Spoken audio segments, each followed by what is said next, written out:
नमस्कार, आप capital TV Bihar देख रहे हैं। मैं हूं आपके साथ समीक्षा तिवारी। बिहार के सिवान से एक ऐसी खबर सामने आई है जिसने एक बार फिर से कानून व्यवस्था, रोड रेज और पुलिस कार्रवाई को लेकर बड़े सवाल खड़े कर दिए हैं। एक मामूली सा विवाद कैसे कुछ ही मिनटों में खूनी झड़प में बदल गया और फिर उसी मामले का मुख्य आरोपी पुलिस एनकाउंटर में मारा गया। ये पूरी कहानी कई परतों में उलझी हुई है। क्या है ये सिर्फ रोड रेज का मामला या इसके पीछे कुछ और भी वजह थी? और क्या पुलिस की कार्रवाई पूरी तरह से सही समय पर और सही तरीके से हुई? एक तरफ एक परिवार अपने इकलौते बेटे को खो चुका है तो दूसरी तरफ आरोपी की भी जान चली गई है।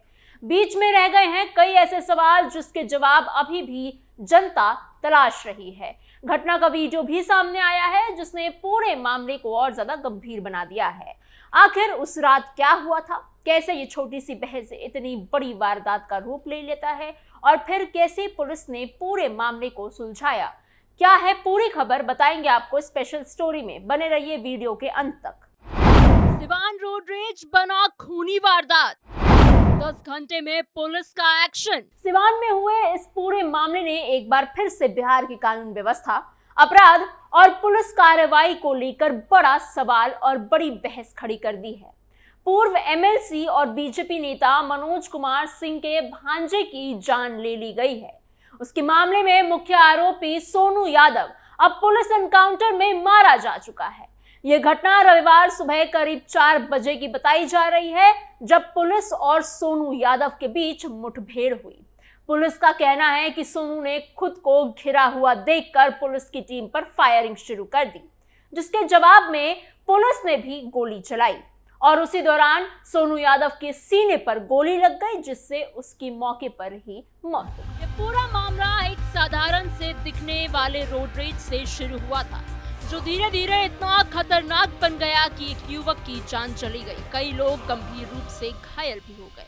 29 अप्रैल की शाम करीब 6:30 बजे का समय था। उस दिन मनोज कुमार सिंह के परिवार में खुशी का माहौल था, क्योंकि उनकी भांजी का तिलक समारोह था।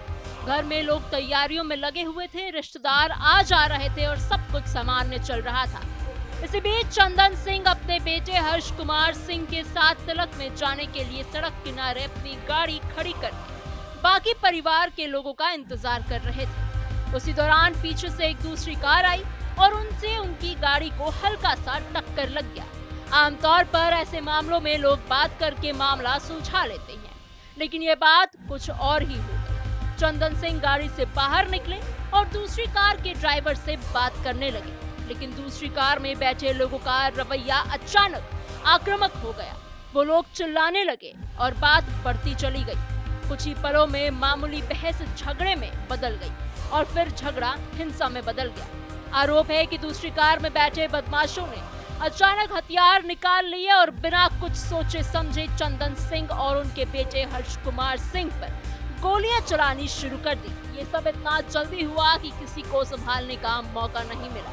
इस फायरिंग में हर्ष कुमार सिंह को गोली लग गई और उनकी मौके पर ही जान चली गई, जबकि उनके पिता चंदन सिंह गंभीर रूप से घायल हो गए और अभी भी उनका इलाज चल रहा है। इस पूरी घटना का वीडियो भी सामने आया है, जिसने लोगों को और ज्यादा झकझोर कर रख दिया है। वीडियो में साफ दिखाई दे रहा है कि पहले दोनों पक्षों के बीच मारपीट हो रही है, फिर अचानक से छोटू यादव आता है और गोली चला देता है।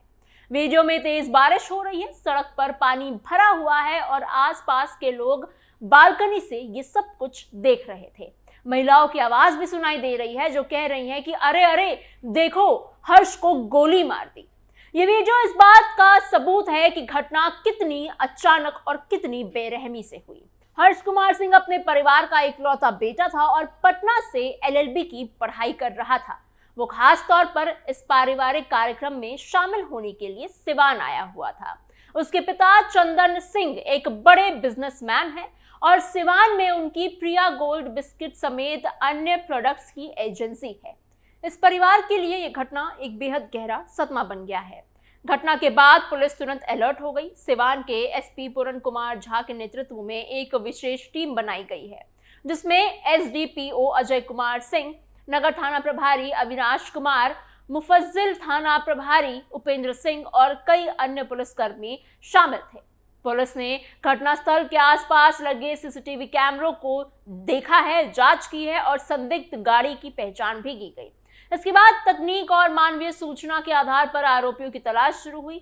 रोड रेज की इस घटना के महज 10 घंटे के अंदर ही पुलिस ने आरोपी छोटू यादव को पकड़ लिया, लेकिन गिरफ्तारी के दौरान उसने भी पुलिस पर फायरिंग कर दी। पुलिस ने जवाबी कार्रवाई की तो उसके दोनों पैरों में गोली लग गई और उसे गिरफ्तार कर लिया गया। छोटू यादव ने पूछताछ में बताया कि इस घटना में कुल 4 लोग शामिल थे। उनसे ये भी बताया गया कि वो हाल ही में छपरा जेल से छूट कर आया था और उसका आपराधिक इतिहास बहुत बड़ा रहा है। इसके बाद पुलिस लगातार बाकी आरोपियों की तलाश में छापेमारी कर रही थी। इसी दौरान पुलिस को सूचना मिली कि मुख्य आरोपी सोनू यादव भागने की कोशिश कर रहा था और बड़हरिया थाना क्षेत्र की ओर जा रहा था। सूचना मिलते ही पुलिस ने इलाके की घेराबंदी शुरू कर दी और सर्च ऑपरेशन जारी किया। 4 बजे सुबह खत्म हुआ खेल, इनामी बदमाश का दी एंड। रविवार को सुबह करीब 4 बजे पुलिस गाड़ियों की चेकिंग कर रही थी, तभी सोनू यादव यहां पहुंच गया। पुलिस ने उसे रोकने की कोशिश की, लेकिन खुद को घिरा हुआ देखकर उसने तुरंत पुलिस की टीम पर फायरिंग शुरू कर दी। इसके बाद पुलिस ने भी जवाबी कार्रवाई की और इसी दौरान सोनू यादव को सीने पर गोली लग गई। वो वहीं गिर पड़ा और गंभीर रूप से घायल हो गया। पुलिस उसे तुरंत सिवान सदर अस्पताल लेकर गई, लेकिन डॉक्टरों ने उसे मृत घोषित कर दिया। पुलिस रिकॉर्ड के अनुसार सोनू यादव पर जान लेने की, लूट और कई अन्य गंभीर मामलों में केस दर्ज थे। वो लंबे समय से फरार था और उसकी गिरफ्तारी के लिए 25,000 रुपए का इनाम भी घोषित किया गया था। पुलिस ने मौके से वो पिस्टल भी बरामद की जिसने 29 अप्रैल को फायरिंग की थी। बताया जा रहा है कि उसी पिस्टल का इस्तेमाल सोनू ने पुलिस पर फायरिंग के दौरान भी किया था। घटना के समय वो बाइक पर था जो घटनास्थल पर ही मिली थी। पूरे मामले पर बीजेपी नेता और पूर्व एमएलसी मनोज कुमार सिंह ने प्रतिक्रिया देते हुए कहा कि आज न्याय हुआ है। उन्होंने बिहार के मुख्यमंत्री सम्राट चौधरी और डीजीपी को धन्यवाद दिया है और कहा है जिन अपराधियों ने उनके निर्दोष भांजे की जान ले ली थी, उनके खिलाफ ये कार्रवाई जरूरी थी। उन्होंने ये भी बताया कि घटना के समय वो खुद घर की छत पर मौजूद थे और उन्होंने पूरे मामले को अपनी आंखों से देखा था। मनोज कुमार सिंह ने कहा कि एक छोटे से विवाद ने इतना बड़ा रूप ले लिया कि उनका इकलौता भांजा हमेशा के लिए उनसे छिन गया और उनके बहनोई जीवन और मौत के बीच लड़ रहे हैं। उनके बयान ने साफ किया है कि ये घटना उनके परिवार के लिए कितनी दर्दनाक रही है। इस पूरे घटनाक्रम के बीच एक और बड़ी बात सामने आती है, वो ये है कि मुख्यमंत्री सम्राट चौधरी के पद संभालने के बाद सिर्फ 18 दिनों के अंदर ही ये चौथा एनकाउंटर है। इसमें से 2 फुल एनकाउंटर है और 2 हाफ एनकाउंटर। इससे यह साफ संकेत मिलता है कि राज्य में अपराध के खिलाफ पुलिस सख्त कार्रवाई कर रही है, लेकिन साथ ही ये भी सवाल उठता है कि क्या ऐसी घटनाएं रोकी जा सकती थी। एक मामूली रोड रेज जो सिर्फ गाड़ी साइड करने से लेकर शुरू हुआ था, वो इतनी बड़ी त्रासदी में बदल गया कि एक परिवार उजड़ गया, कई लोग घायल हो गए और अंत में आरोपी भी मारा गया। ये घटना समाज के लिए एक बहुत बड़ा सबक भी है कि छोटी छोटी बातों को लिए अगर हम समय रहते संभाल लिया जाए तो ऐसे भयानक परिणामों से बचा जा सकता है। इस मामले में पुलिस की तेजी कार्रवाई, आरोपियों की गिरफ्तारी और मुख्य आरोपी का एनकाउंटर, ये सब कुछ दिखाता है कि कानून अपना काम कर रहा है। लेकिन साथ ही ये भी जरूरी है कि समाज में सहनशीलता और समझदारी बढ़े ताकि ऐसे विवाद कभी भी इस हद तक ना पहुंचे। अंत में यही कहा जा सकता है कि ये सिर्फ एक अपराध की कहानी नहीं थी, बल्कि ये उस गुस्से, उस जल्दबाजी और उस हिंसा की कहानी थी जो एक पल में जिंदगी बदल देती है। एक तरफ एक परिवार अपने बेटे को खो चुका तो दूसरी तरफ आरोपी अपनी जान गंवा चुका और बीच में रह गए एक ऐसी घटना जो लंबे समय तक लोगों के मन में सवाल छोड़ती रहेगी कि आखिर गलती कहाँ हुई और इसे कैसे रोका जा सकता था।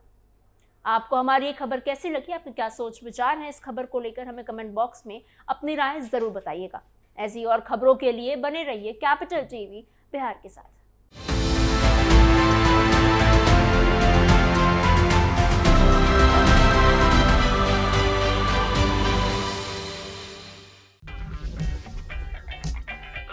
अगर आपको हमारा वीडियो पसंद आया हो तो इसे लाइक करें, हमारे चैनल को सब्सक्राइब करें और हाँ, बेल आइकन दबाना ना भूलें ताकि आप तक हमारे वीडियो की नोटिफिकेशन पहुंचती रहे। आप अपना सुझाव हमें कमेंट बॉक्स में दे सकते हैं। हम हमारे साथ जुड़ने के लिए शुक्रिया।